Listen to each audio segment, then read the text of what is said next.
Yo, this business card will transform your credit card game like an auto Lambo. If you think you need to have pitch decks, spreadsheets, and use completely unnecessary corporate jargon to be considered an entrepreneur, think again. Because in this video, I'll be explaining the what, hows, and whys behind business credit cards, the reason I just added this beast to my setup, and why you should consider one for yourself. There's also a point stack tip in here. No? There's two. But before we get into all that, hi, I'm Lonnie, and business credit cards can be a valuable addition to whatever card strategy you're building for yourself or your family. And you want to know the best part? You're probably qualified for one and don't even know it. Or maybe you do. Anyway, combined with your personal cards, business cards can be a complete game changer when it comes to earning points because of the way they can enhance and maximize your everyday spend. That's why I just got the Chase Ink Cash. And did I mention the higher welcome bonuses? Oh, I will.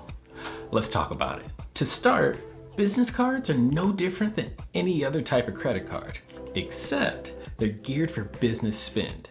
By this I mean, unlike a personal card, which may provide extra points via bonus categories such as groceries or dining, business cards will provide similar categories, but just for more business-related spending categories such as office supply stores or phone providers, which is great because if you only have one phone, then it's really easy to say you use it for your business. What? Some people have more than one phone.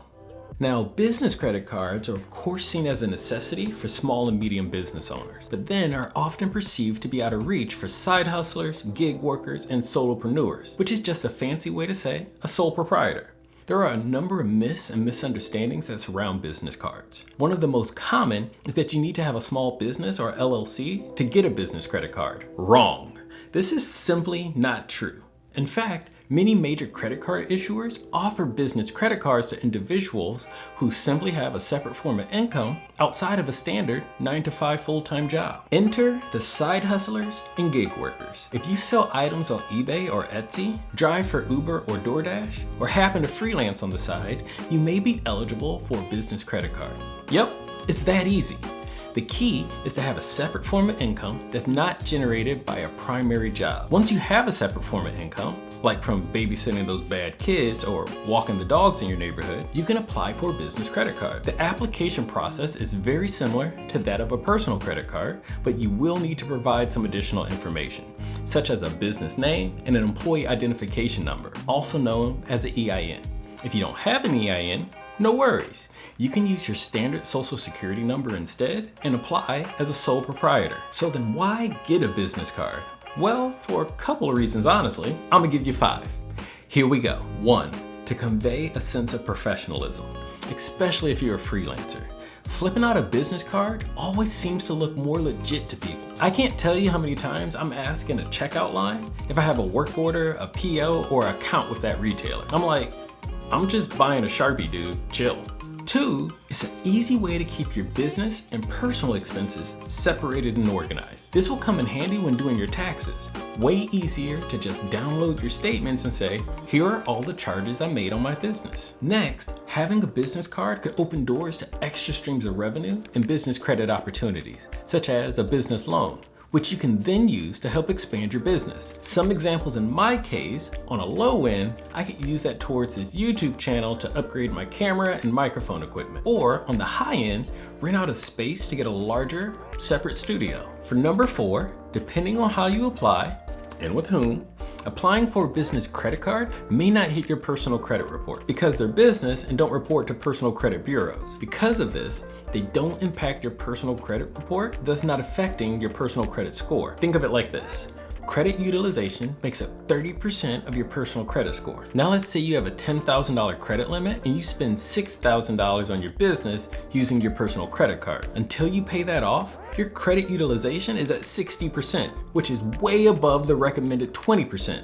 And this could significantly hurt you. What if you're trying to buy a new car or a house? This alone could affect the rate you receive, or worse, get you denied altogether. And a bonus perk of this, because it's not a personal card, you're able to apply for new Chase cards outside of Chase's stupid 524 rule. Real quick, in a nutshell, the 524 rule is when Chase says they'll instantly deny you for a new card if you apply for more than 5 cards within a 24-month period. But because they're looking at your personal credit report and not the business side, this is a good option to get around all that. Which takes us to number 5, and one of the biggest reasons to consider business cards is that they usually come with higher welcome bonus offers than personal cards. Usually higher annual fees as well, but that depends on the card. We're not getting into that today, but if you ultimately are in it for the points, then getting business cards is a great way to accrue more points via more sign-up bonuses, equaling more or better travel. But be aware, these cards usually come with a higher spend requirement than personal cards do,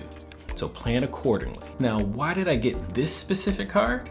You've heard me say in previous videos that the best time to apply for a new card is when you know you have upcoming spend that'll assist you hitting that welcome bonus. Well, I knew I was going to upgrade my camera, mic, and laptop for this channel, and all that definitely helped. And I haven't even bought the laptop yet. In addition, this card comes with a great welcome offer of 75,000 points after spending $6,000 in the first 3 months. But it has been known to get elevated promotional offers higher than that. And lastly, has no annual fee, which I personally love as I consider $0 annual fee cards as smash and grab cards. Get in, get your bonus, and get on with your life. No need for a speedy getaway. I'm fine letting it hang around. Once I secured my bonus, I can set it to my various spend categories and retailers for max points. Put it to the side, let it do what it do, while I sit back and relax. Speaking of that, you should relax. You deserve it. Lean back, hit that subscribe button, and relax knowing you won't miss any future videos. Feels good, doesn't it?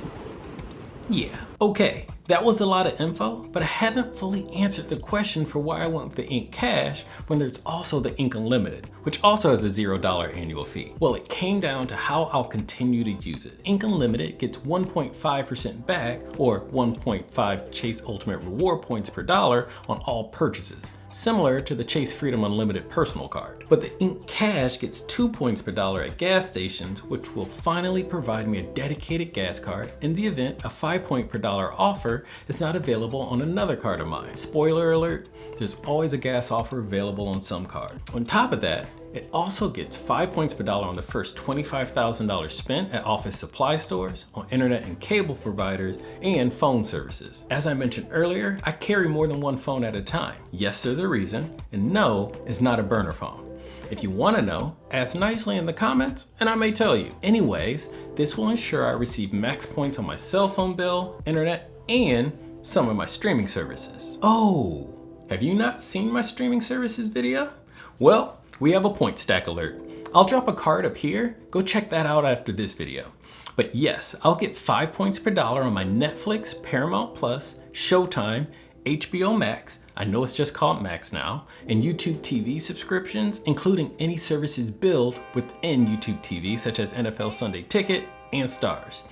Being that I subscribe to all of these through Verizon Plus Play subscriptions, which is billed as a standard Verizon purchase, it triggers the 5 points per dollar.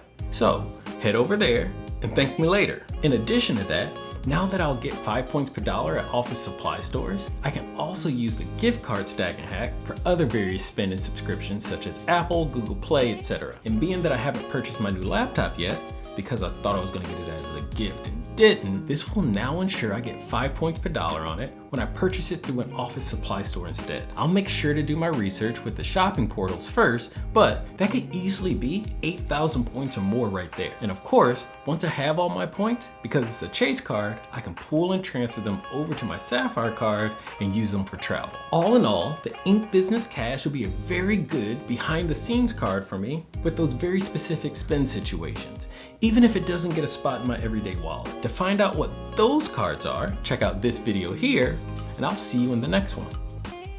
Peace.